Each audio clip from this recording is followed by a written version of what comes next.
Welcome to the Dark Mind Detective. My name is Mark. I'm an investigative journalist. And for the last 6 years, I have been researching some of the most unsettling, darkest cases of serial killers, missing people. And I also research dark psychology, manipulation, and social engineering, and dangerous predatory behavior. So I was thinking a lot the last couple of days, trying to really early motivations to do this work, where you cross paths with something. I don't know exactly what you cross paths with, but you get the sense of something dark. I've had, a variety of work experience in my life. When I was young, in my 20s, I did a lot of bar work. I worked in a lot of nightclubs, pubs. I started off as a bouncer because I was into weightlifting and bodybuilding and boxing. Because I had a customer service background, in high school, I worked at a Chevron full service gas station as my part-time job and summer job. Also, worked different customer service, like in restaurants, as a busboy. I was always good with the public, keeping my head cool under chaotic situations, how to deal with bad customers and stuff. As a bouncer, I was the bouncer that my first approach was not try to prove what a tough guy I was. I'd always treat the customers with respect. If a guy had too much to drink, or a woman, but this mostly worked in the cases of guys. Really drunk women sometimes can be very hard to handle, but I'll go into that another time. Generally speaking, the dudes that came in the bars, if I approached them with respect and say, "Hey, buddy, you're not barred, but I'm worried about you. I think you're a little tipsy, you're falling all over the place, you're spilling drinks. Let me buy you a Coke, and let's see if we can get you a ride home. I'll get you a cab. If you're with your people, maybe someone can give you a ride home. But again, you're not being kicked out. I'm just worrying about this is the approach I would take. And 9 times out of 10, they would be cool. Not all the time, but 9 times out of 10. And then when they would come back, they were their friend. They would shake your hands. "Hey, thanks for looking out for me." And then if some shit did kick off in the bar, these dudes would back you up. They would help out. And my managers noticed this, and then I got promoted, helping out the bartender. Then I was a bartender for a bit. And then I got recruited from a company that did bar promotion, nightclub, entertainment. I got to travel throughout the province I live in BC. I got to travel across country. I got to travel in Alberta, Ontario. I spent a lot of time in Ontario, and then New Brunswick, Nova Scotia. So basically, this job allowed me to travel all the way from Victoria, BC, all the way to Halifax, Nova Scotia. So I've been in a lot of nightclubs, and I've seen a lot of crazy nightclub behavior because, again, you take people, you pour alcohol in them. You don't always know what you're going to get. Sometimes the most mildest mannered, nicest type of person, you mix alcohol in them, instant asshole. So, I've seen a lot of shit. I've seen violence, seen fights. I've seen really creepy people. And I got to say, probably in my lifetime, I would say I've probably been to about 250 bars, nightclubs, pubs in my lifetime across, the country of Canada. I would say by far the darkest situations I've ever seen was in my hometown and home province. So one of the first really unsettling things, and this is a strange story, and this is a story I think a lot about. It's like watching a film reel in my head because it's so bizarre. And one day, if I ever write a movie script, I am working on a book, but I always wanted this scene in a movie because it's so bizarre. So I was working in a nightclub in Victoria. We did our thing, it's all about, we did our shooter games, and we had a stand-up comedian and gave away prizes, and we would do little side little money makers, with our group. We'd do 50-50 draws, and, some of the guys, were quite good looking, and it wasn't male stripping, but we try to look our best, right? We'd wear nice outfits, clean cut.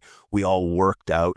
So we would sell Polaroids with the girls, like do group shots and stuff. The manager came up to us after, because the event would go on for a couple hours, usually between about, let's say 7, 8-ish, maybe 9, and go to about 10, and then the bar would open, then the regular people. And so these events were, sometimes they'd be stag parties and we'd do all these silly games. Sometimes it'd be sponsored events, like sponsored by Budweiser or Seagram's Liquor, like Captain Morgan Spice or something like that. Whole mixed bag of events.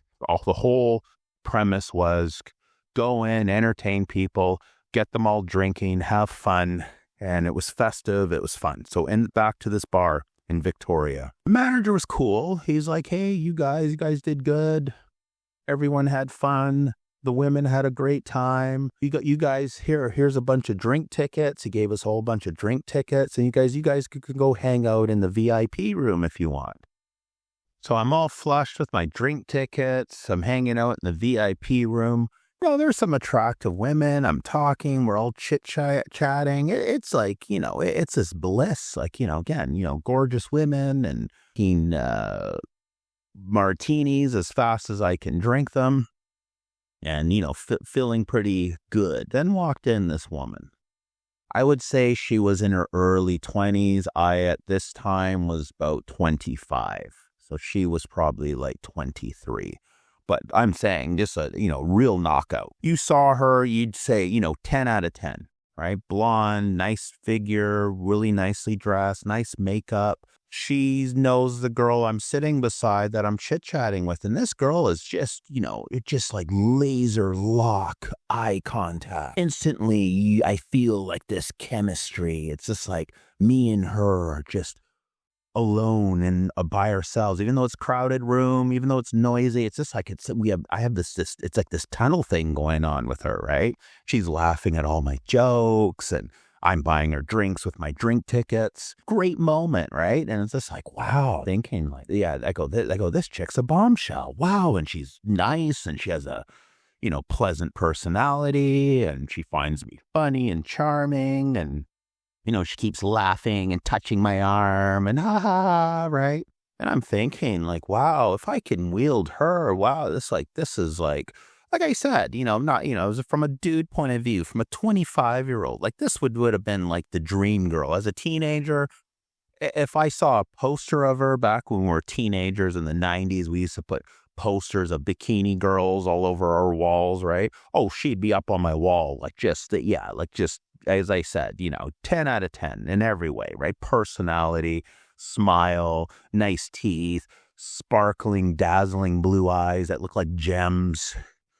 And it's just like, we're just locked into each other. Just like, wow, you know what I mean? Just most powerful chemistry I've ever felt, with another woman at this stage of my life. That moment, if I felt like I had a chance to date this woman, I would have moved to Victoria, BC. And I'm thinking like, wow, this is amazing. Like, what a great night this is. Well, everything good has to come to an end, right? Walks in the bar, is the most massive fucking dude I have ever seen in my life. Like, we're in the VIP room. Kind of had like these French glass doors and you could see into the bar, right? And you could see right at the front of the entranceway where people walk in. The bar wasn't super busy, but it was busy, but not like packed. So you could see who's coming and who's leaving the premises. So I noticed this dude right away because this guy was massive. And again, I've been around gyms, I've been around bodybuilders, pro bodybuilders. I've known professional wrestlers. This guy was the single biggest dude I've ever seen in my life. So he stood out. Like this guy, I am guessing that this guy was probably like 7 feet tall and he weighed 400 fucking pounds. But he was wearing a really nice suit. The suit looked very well made. And for a dude that big, you can just imagine how much that that suit cost. So that was a strange thing, right? So a guy that big, so nicely, sharply dressed like this, it was an immaculate suit. It fit him very well. He had a nice haircut, kind of a handsome face. He didn't look like some big Neanderthal, right? He didn't look like Andre the Giant, but he looked almost as big as Andre the Giant. Like he was that big. He was Freak Show big, or Big Show from the WWE. And then, of course, oh, fuck, I'm like thinking he's coming into the VIP room, right? Because again, it's like, holy shit. Like I feel like I'm staring at him with my peripheral vision. I don't want to stare at the guy, but it's just like your spider senses are going off. Of course, he comes into the VIP room and he's fucking walking towards me. And I'm like, I feel like this high alert. I almost feel like I instantly sobered up. It's almost like a feeling, almost like adrenaline. And now he walks right over to me and he starts talking to the girl that I was in this blissful chemistry tunnel vision on for the last hour. And it's just like everything is now just completely the opposite feeling. Like I said, we're sitting on these bar stools, so I'm kind of sitting up high, and he's towering over me, and he says to the woman that I'm with, and he has like a low, deep voice, and he's like, "Are you coming with me now?" And I'm like, Christ, like this sucks. And like I said, when she was talking to me, she was very normal. Her attitude kind of was like girl next door. We talked about a whole range of things, favorite movies, favorite TV shows. She liked working out. We're talking about different like workout routines, and all of a sudden her whole persona completely changes. And now she's like this snotty little girl. She's almost like regressed into something different. She has like this scowl on her face, and she just has like the little bitchiest like, no. And then I'm looking at him like, oh shit, right? And he doesn't give me a dirty look. His face was actually pretty pleasant. And he's like kind of ignoring me, right? But he looks at her and he goes, "Are you sure you're not coming with me?" And I'm just like, oh God, just go. Like, because again, I just get a fucking feeling that something's up here. And she's like, "No." Says it again, like really snotty. And I'm kind of like, even my body language, I kind of shift away like, ooh, like this is a weird situation. This is very weird. He asks the third time, okay, so let me understand this correctly. And he's very polite. The way he talks, he's very, he's not, even his tone wasn't threatening at all. He didn't, and he's like, okay, so let me understand this. You are not coming. And she says it third time, really snide, "No." And I'm like, oh, like what the hell? He walks away and I'm kind of feel a little relieved. And now the vibe is completely different now. Such a different vibe. And she's all quiet and I'm in a weird mood too. So I'm thinking, okay, I finish up my drink and I say, you know what? I'm going to head to my hotel. It was really nice meeting you. I got bad vibes off this chick. I don't want nothing to do with her anymore. The fantasies of moving to Victoria, BC and entering a relationship, all that, this kind of like a steak knife like stabbed right into that fantasy. Grab my gear and I head out. I'm like, oh, well, you win some, you lose some. Grabbing all my stuff and I start heading out, go outside, and then she runs out, right? Hey, waving at me. I'm like, oh, hi, what's up? She goes, oh, where are you going? And I said, I'm going to my hotel room. She's like, oh, okay. How are you getting there? I'm I'm taking a cab. And she goes, oh, do you mind if we can share a cab together? And I'm like, sure, no problem, right? Nightclubs, there's cabs already parked up there. We walk over to a cab.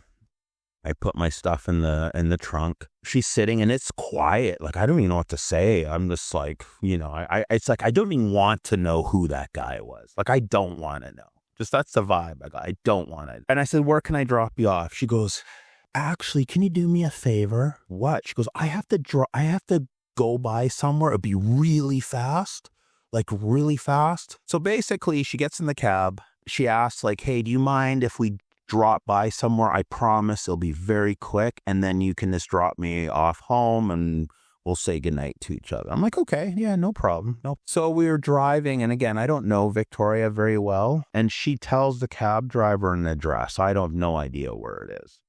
And we're driving for quite a long time. So it's not like just like a 5 minutes ride. It's we're driving for a good 15, I would even say 20 minutes.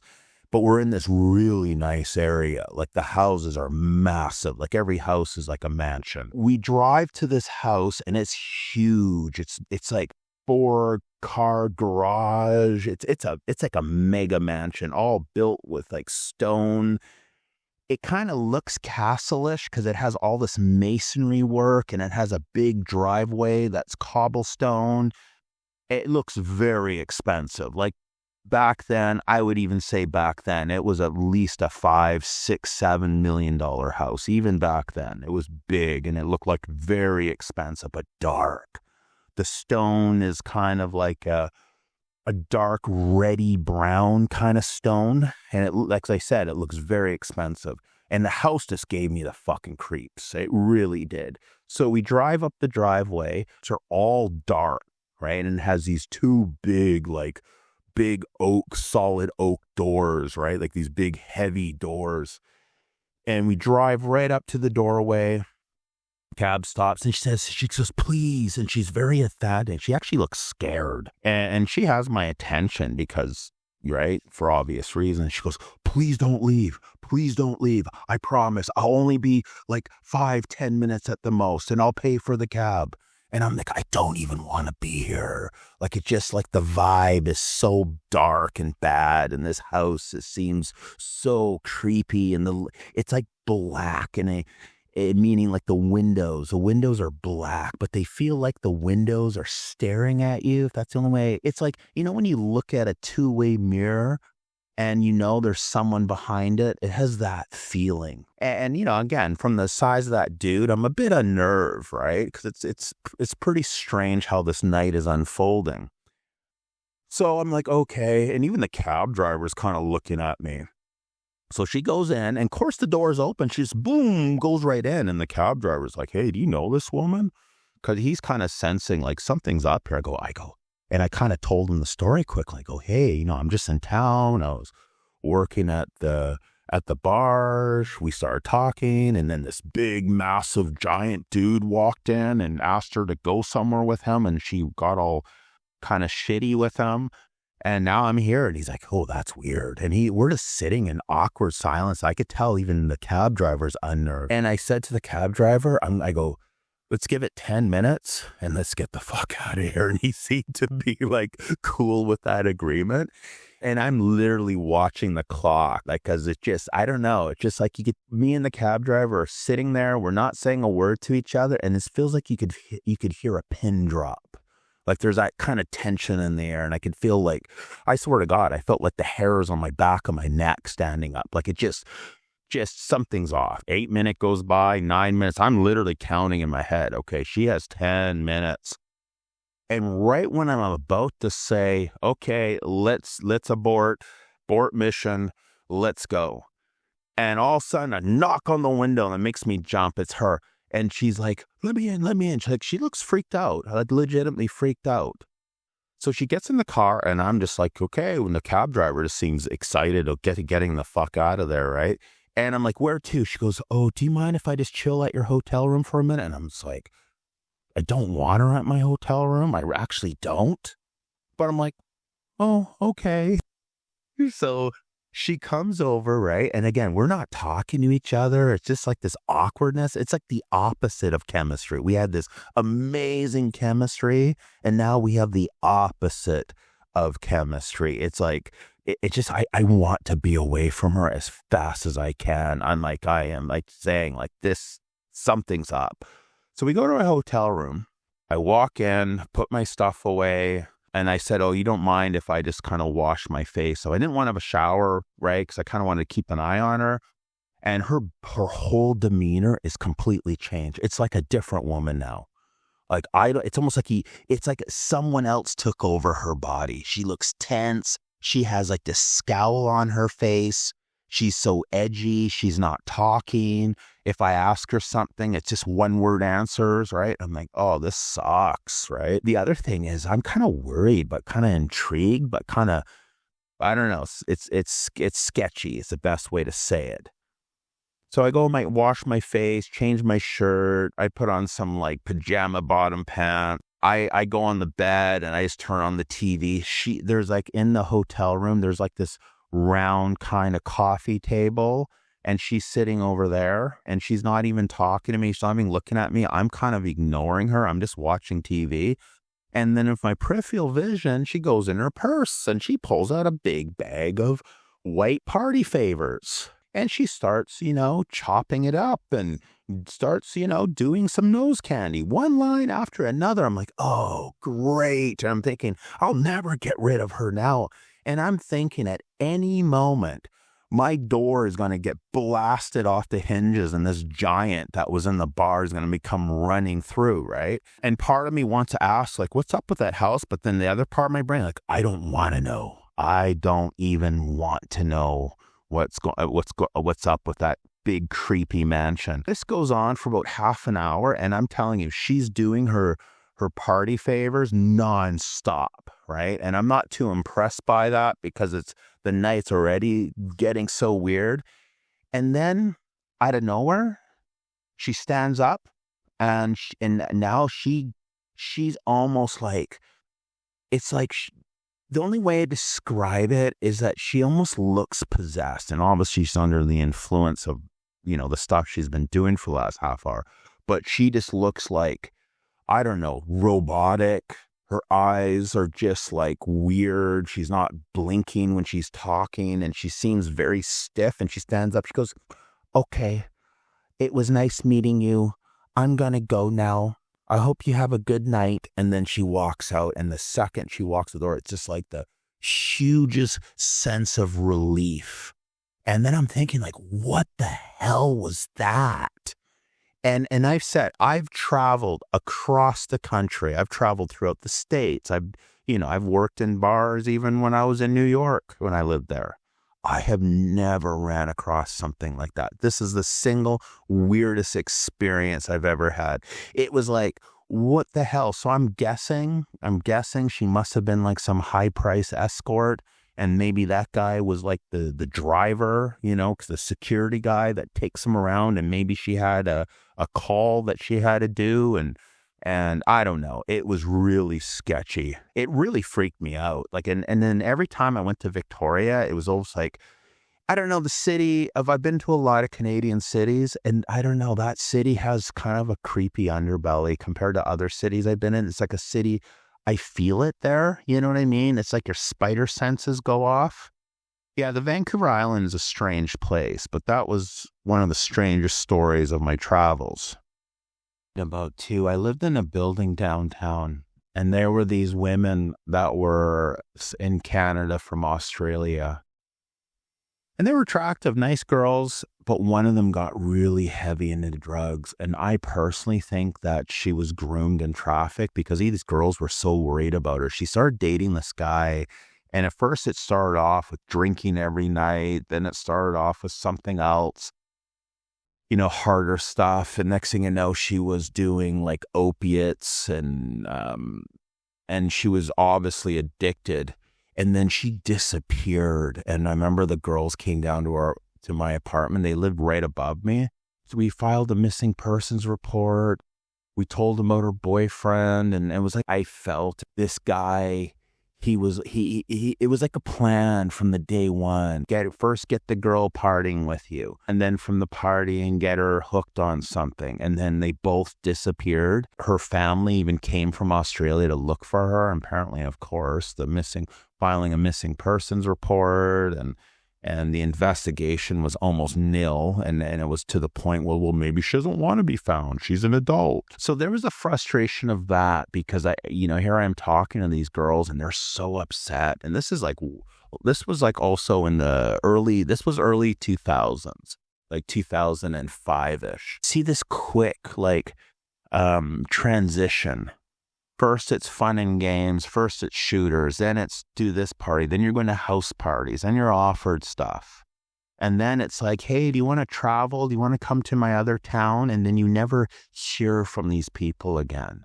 And you always wonder what happened to them, right? It's like, and this is why drugs scare me, because I've done drugs. I don't do drugs anymore. I did drugs. I was a very different person. My thought process was different. My priorities were different. And I wasn't like an everyday user. I was more like a weekend warrior type.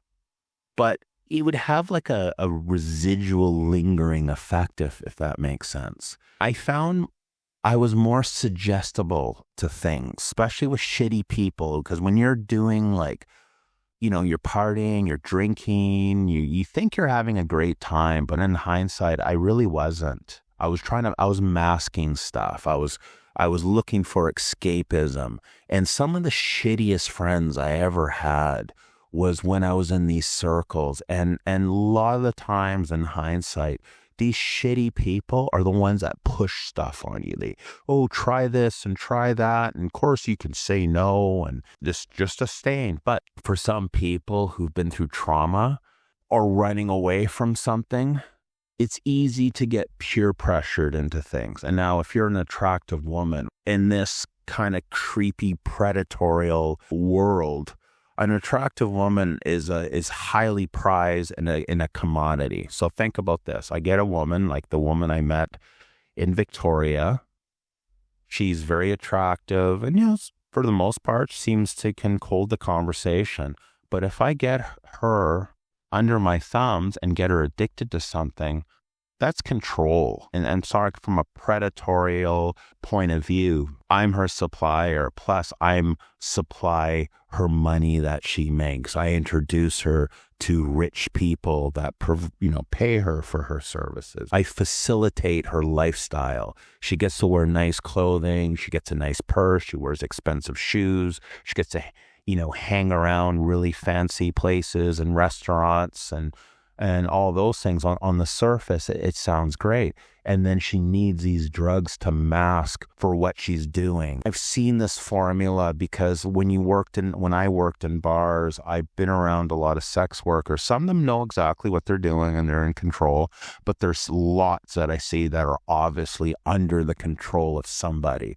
These aren't strong people. They've had a lifetime of trauma. Some imposing figure could easily have control over them and say. And then the thing is what I've seen too across the board is that there's a whole spectrum of taste, desires, and wants. There's a lot of people out there that are super creepy, right? They're not satisfied of just having a girlfriend experience with an attractive girl. No. They want to tie her up. They want to do terrible things to her. They want to scare her. They want to be creepy, right?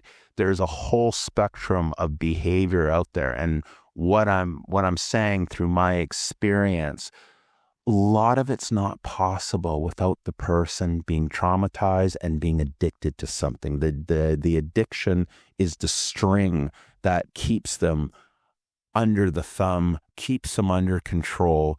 That beautiful girl I met, that gorgeous girl I met in Victoria, BC, obviously her addiction, her drug use was at the heart of this creepy lifestyle that she got into. I wonder, what's her backstory? I always thought about her, like, what happened to her?